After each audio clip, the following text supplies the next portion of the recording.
Right breaking news చూస్తున్నాం. తమిళనాడుకు సంబంధించి తమిళనాడులో పొత్తు పొడవబోతుంది. గతంలో విడిపోయిన మిత్రులు తిరిగి మరోసారి కలవబోతున్నారు. తమిళనాడులో బలమైన ఇండియా కూటమిని ఓడించాలంటే అందరూ కలిసికట్టుగా ఉంటేనే గెలుపు సాధ్యమని భావిస్తున్న బీజేపీ అందుకు తగినట్టుగా అడుగులు వేస్తుంది. గత లోక్సభ ఎన్నికల్లో విడివిడిగా పోటీ చేయడం వల్ల ఓడిపోయామని అటు బీజేపీ ఇటు ప్రతిపక్ష అన్నా డీఎంకే భావిస్తున్నాయి. ఈ తరుణంలో ఇద్దరు కలిసి ఎన్నికల్లో పోటీ చేస్తే స్టాలిన్ నేతృత్వంలోని ఇండియా కూటమిని ఓడించవచ్చని పథక రచన చేస్తున్నాయి.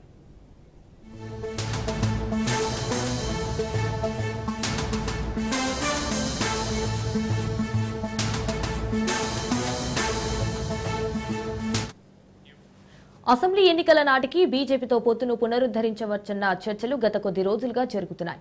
అన్నా డీఎంకే ప్రధాన కార్యదర్శి తమిళనాడు మాజీ ముఖ్యమంత్రి పళనిస్వామి కేంద్ర హోంమంత్రి అమిత్ షాను కలిశారు. తమిళనాడులో హిందీ రుద్దడం నష్టం కలుగుతుందని ఈ సందర్భంగా పళని షాకు వివరించినట్టు తెలుస్తోంది. అయితే 2024 లోక్సభ ఎన్నికలకు ముందు సెప్టెంబర్ 2023లో బీజేపీతో సంబంధాలను అన్నా డీఎంకే తెంచుకుంది.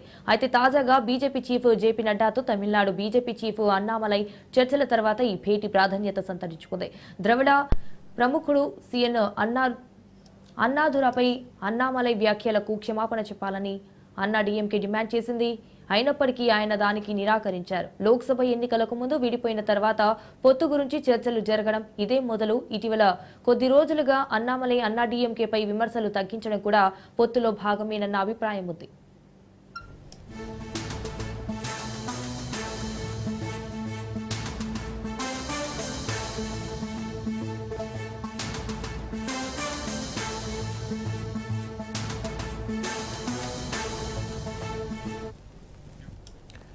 ఏఐడిఎంకే బీజేపీ తమ పొత్తును పునరుద్ధరిస్తే రాష్ట్రంలో అధికార డీఎంకేనే నేతృత్వంలోని ఇండియా కూటమిని నిలువరించవచ్చన్న అభిప్రాయం రాజకీయ వర్గాల్లో ఉంది.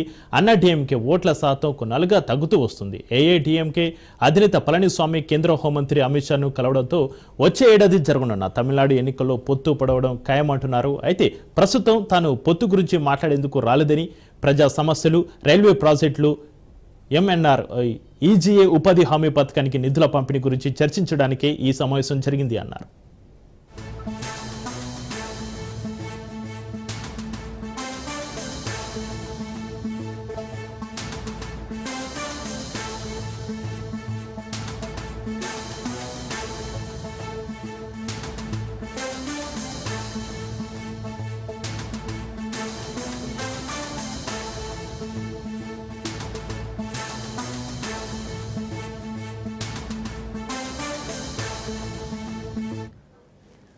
అయితే తమిళనాడులో మద్యం కుంభకోణం టాస్మాక్ కుంభకోణంపై దర్యాప్తుకు ఆదేశించాలని షాను కోరినట్లు, దోషులపై కఠిన చర్యలు తీసుకోవాలని కూడా తాను కోరినట్లు పళనిస్వామి చెప్పారు. ఢిల్లీలో అరవింద్ కేజ్రీవాల్ నేతృత్వంలోని ఆప్ను కుదిపేసిన మద్యం పాలసీ కుంభకోణం తరహాలోని ఇది జరిగిందని భావిస్తున్నారు.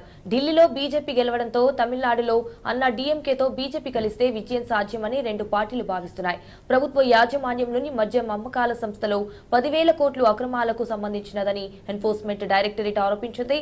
తమిళనాడులో ఎన్డీఏ గెలుపునకు టాస్మాక్ కుంభకోణం దోహదపడుతుందని అన్నా డీఎంకే భావిస్తోంది.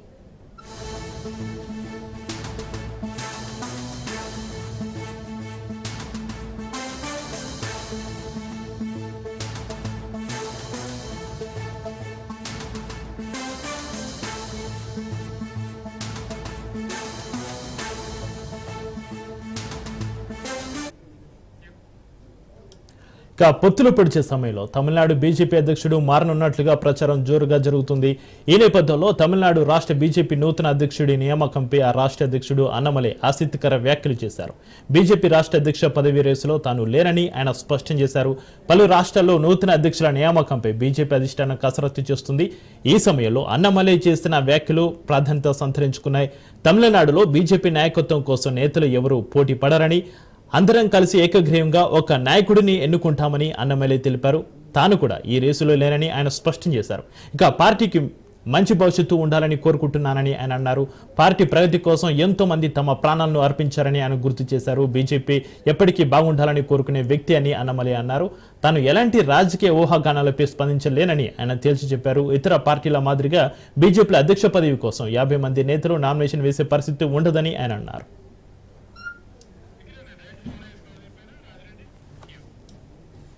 రైట్, ఇక తమిళనాడు పాలిటిక్స్ సంబంధించి మరింత సమాచారం మా బ్యూరో చీఫ్ రాజ్ రెడ్డి ఫోన్లో అందిస్తారు. రాజ్ రెడ్డి. దేశవ్యాప్తంగా బీజేపీ సంస్థాగత ఎన్నికలు ప్రక్రియ ముగిశాయి. అయితే రాష్ట్ర అధ్యక్షుల మార్పు అనేది అన్ని రాష్ట్రాల్లో అనివార్యం. ఈ యొక్క నేపథ్యంలో ఇప్పటికే తమిళనాడు అధ్యక్షుడిగా అన్నమలై కొనసాగుతున్నారు. అన్నమలై తమిళనాడు అధ్యక్షుడు అయిన తర్వాత బీజేపీకి ఊపొచ్చిందని చెప్పుకోవచ్చు. ఎందుకంటే పెద్ద ఎత్తున తమిళనాడులో అన్నమలై పాదయాత్ర చేశారు, అదేవిధంగా ప్రజల వద్దకు వెళ్లారు. బీజేపీకి గ్రాఫ్ పెరిగే విధంగా, అదేవిధంగా ఓట్ పర్సెంట్ పెరిగే విధంగా అన్నమలై కీలక పాత్ర పోషించారు. ఈ యొక్క నేపథ్యంలో ఇప్పుడు సంస్థాగత మార్పులు అనివార్యం.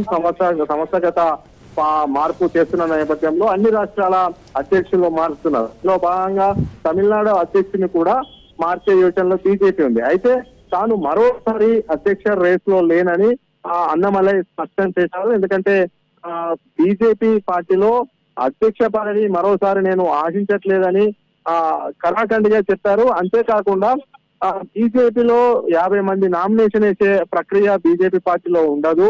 బీజేపీలో ఎవరైతే అధ్యక్షుడిని ఎన్నుకోవాలనుకుంటున్నారో వాళ్ళే నామినేషన్ ఇస్తారు. అందులో భాగంగానే మేమంతా కూడా ఎవరం 50 మంది నామినేషన్లు వేయము, అదే విధంగా అధ్యక్ష రేస్ లో నేను లేను. ఎవరైతే అధ్యక్షుడు కావాలనుకుంటున్నారో వాళ్ళందరి పైన ఏకాభిప్రాయంతో ముందుకెళ్తాము. పలానా వ్యక్తి అయితే బాగుంటుంది అనేది కూడా ఏకగ్రీవంగా పలానా అధ్యక్షుడు అయితేనే పార్టీకి బలోపేతం అవుతుంది అనేది కూడా చెప్తాము. ఏకగ్రీవంగా ఒక నేత పేరును సిఫారసు చేస్తామనేది కూడా అన్నమలై చెప్పారు. ఎందుకంటే ప్రతి రాష్ట్రంలో కూడా కాంపిటీషన్ ఉంటుంది, కానీ ఇక్కడ కాంపిటీషన్ ఏం లేదు. ఏకగ్రీవంగా ఒక పేరు చెప్తాం, అతనే అధ్యక్షుడు అవుతారు. పార్టీ కోసం ఎన్నో త్యాగాలు చేశారు, ప్రాణ త్యాగాలు చేశారు. పార్టీ క్రమశిక్షణ గల పార్టీ. ఖచ్చితంగా బీజేపీకి తమిళనాడులో మంచి స్కోప్ ఉంటుంది, అధికారంలోకి వస్తామనేది కూడా ఆయన భరోసా వ్యక్తం చేశారు. కొత్తగా ఎవరు అధ్యక్షుడు వచ్చినా గానీ అతని సారథ్యంలో పార్టీ బలోపేతం కోసం కృషి చేస్తానని అన్నమలై కామెంట్ చేశారు. Right, thank you Raj Reddy.